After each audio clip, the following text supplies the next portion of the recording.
నమస్తే, welcome to మన Telugu TV focus.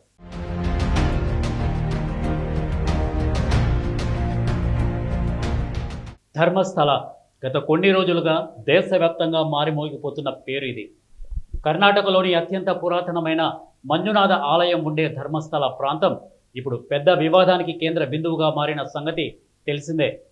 గత దశాబ్దాలుగా ధర్మస్థల ఆలయ ప్రాంతం ఉజిరే గ్రామ పరిసరాల్లో అనేక మంది అదృశ్యమయ్యారని, ముఖ్యంగా మహిళలు, బాలికలు, పేదలు లక్ష్యంగా కేసులు నమోదయ్యాయని తెలుస్తోంది. గతంలో ఇక్కడ పనిచేసిన ఒక మాజీ పారిశుద్ధ్య కార్మికుడు 1995 నుంచి 2014 వరకు 100లకు పైగా శవాలను తాను పూడ్చాడని, పోలీసులకు వివరాలకు సహకరించారని వాంగ్మూలం ఇచ్చాడు. అతడు చూపిన 15 ప్రదేశాల్లో తవ్వకాలు జరుగుతున్నాయి. మొదటి 5 ప్రదేశాల్లో మానవ అవశేషాలు కనబడలేదు. 6వ ప్రదేశంలో పుర్రెలు, ఎముకలు బయటపడినట్లు అధికారిక సమాచారం. ఎప్పటినుంచో ఇక్కడికి వచ్చిన యువతులు, మహిళలే కాకుండా కొంతమంది పురుషులు కూడా మిస్ అయినట్లు ఆరోపణలున్నాయి. దీనికి సంబంధించిన పోలీస్ స్టేషన్లలో కొన్ని కేసులు కూడా నమోదయ్యాయి. కొన్నిసార్లు పోలీసులు కేసులు నమోదు చేయడానికి కూడా ఏమాత్రం అంగీకరించకుండా ఫిర్యాదు చేయడానికి వెళ్ళిన వాళ్ళనే బెదిరించి వెనక్కి పంపించిన అనేక ఆరోపణలున్నాయి.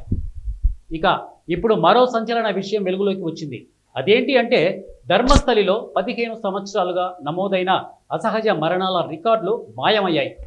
ఇది ఇప్పుడు కలకలం రేపుతోంది. కర్ణాటక సర్కారు ధర్మస్థల మిస్సింగ్ వ్యవహారంపై సిట్తో సమగ్ర విచారణ చేయిస్తున్న తరుణంలో ఈ రికార్డుల మాయం కీలకంగా మారింది.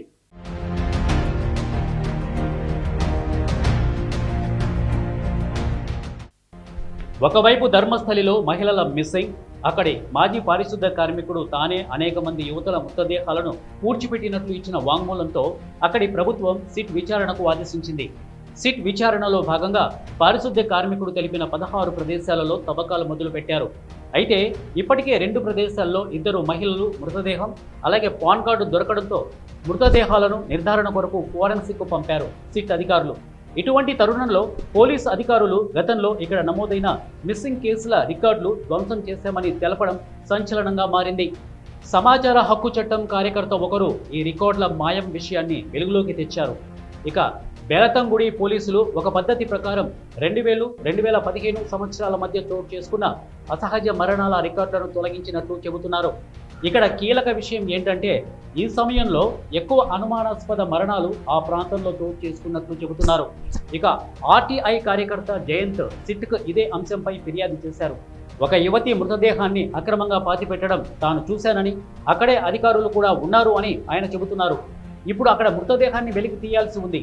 జయంత్ గత కొంతకాలంగా ఆర్టీఐని ఉపయోగించుకొని ఆచూకీ గల్లంతు అయిన వ్యక్తులు, వారి ఫోటోలను పోలీసు అధికారులను అడగ్గా వాళ్ళు తమ దగ్గర ఉన్న సమాచారం అంటే వాల్ పోస్టర్లు, పోస్ట్ మార్టం రిపోర్ట్లు, నోటీసులు, ఫోటోగ్రాఫులు, పరిపాలనాపరమైన ఆదేశాల మేరకు వాటిని నాశనం చేసినట్లు పోలీసులు వెల్లడించారని అన్నారు. మరి ఈ వ్యవహారంలో ప్రభుత్వం ఎలా స్పందిస్తుందో చూడాలి.